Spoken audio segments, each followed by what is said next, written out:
एक छोटे से गांव में एक आदमी रहता था। उसके घर के पास में एक पहाड़ था जहां पर वह रोज सुबह जाता था। वहां पर थोड़ी देर उस पहाड़ पर बैठता, फिर वापस आ जाता। तो रोज की तरह वह सुबह सुबह जा रहा था। पीछे से उसका छोटा सा बेटा आया। उसने आकर के उसका हाथ पकड़ लिया और कहा कि आज मैं भी आपके साथ चलूंगा। उसने पहले तो उसको थोड़ा सा समझाया और मना किया। कहा कि जो रास्ता है वो बहुत ही छोटा है और चढ़ाई बहुत ज्यादा है, तो तुम मेरे साथ नहीं चल पाओगे। लेकिन फिर जब उस बेटे ने जिद करी तो पिता मान गया और दोनों पहाड़ पर चढ़ने लगे। पिता ने बेटे का हाथ कस करके पकड़ा हुआ था। लेफ्ट साइड में पहाड़ी थी और राइट साइड में खाई थी और रास्ता बहुत ही छोटा था।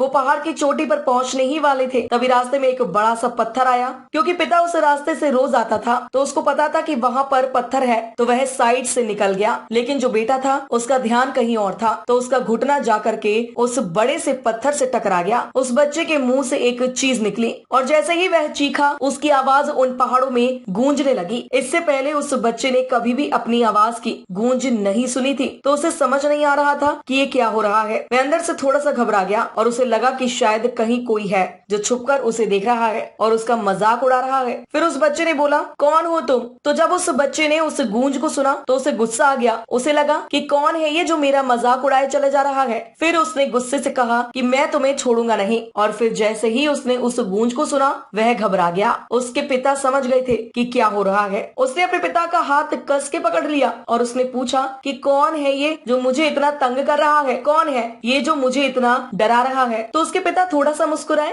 और उन्होंने खाई की तरफ देखा और जोर से बोला, मैं तुमसे बहुत प्यार करता हूँ। वह सुनकर वह बच्चा हैरान हो गया और उसे समझ नहीं आया कि हो क्या रहा है, क्योंकि वही इंसान जो उसका मजाक उड़ा रहा है, उसको तंग कर रहा है, वह उसके पिता को बोल रहा है कि मैं तुमसे बहुत प्यार करता हूँ। तो उसके पिता ने अपने बेटे को देखा और वो समझ गए कि उसके मन में क्या चल रहा है। और फिर दोबारा उन्होंने बोला, तुम बहुत अच्छे हो। और ये सुनकर उनका बेटा थोड़ा सा मुस्कुराया और पूछा अपने पिता से कि ये क्या हो रहा है। फिर उसके पिता ने अपने बेटे को समझाया, ये जो आवाज तुम सुन रहे हो ना, ये किसी और की नहीं है, ये तुम्हारी ही आवाज है जो कि पहाड़ों में गूंज रही है और तुम्हें अपनी ही आवाज सुनाई दे रही है। जैसे तुम बोलते हो ठीक वैसा ही तुम्हें सुनाई देता है। अगर तुम गुस्से से कुछ कहोगे तो पलट करके जो आवाज आएगी उसमें भी गुस्सा होगा, लेकिन अगर तुम कुछ अच्छा कहोगे तो वो आवाज भी अच्छी होगी। बिल्कुल इसी तरह से हमारी जिंदगी में भी होता है। जैसा तुम अपने मन में इस जिंदगी के बारे में सोचते हो, ये जिंदगी तुम्हारे लिए बिल्कुल वैसी ही हो जाती है। अगर तुम मन ही मन अपने आप से ये बोलते रहोगे कि मेरी जिंदगी तो बहुत बुरी है,